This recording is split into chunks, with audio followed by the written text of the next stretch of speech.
মুর্শিদাবাদের ভগবানগোলা এলাকায় লোকসভা নির্বাচনের পাশাপাশি বিধানসভার উপনির্বাচন রয়েছে, আর সেখানে রীতিমতো প্রিজাইডিং অফিসারের বিরুদ্ধে অভিযোগ তুলেন তৃণমূল মনোনীত বিধানসভা কেন্দ্রের উপনির্বাচনের প্রার্থী রেয়াত হোসেন সরকার। কি অভিযোগ চলুন দেখি।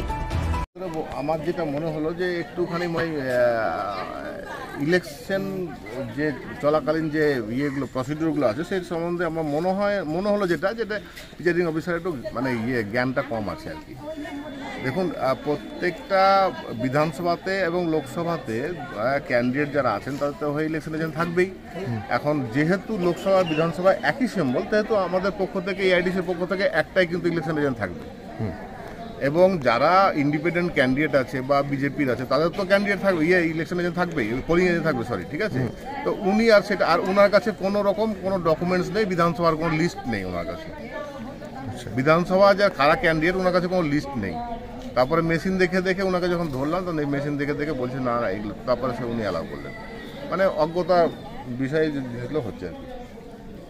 আর একটা কম, হ্যাঁ, একটা ইয়েতে লাইটটা ঠিক আছে, আর একটাতে দেখলাম ইনসাফিসিয়েন্ট একটু লাইট আছে, লাইটের ব্যবস্থা আমি করতে বললাম, লাইটের ব্যবস্থা করছি। কোন বুথ এটা? এটা সুবর্ণমৃগী 77 নম্বর 84 নম্বর বুথ।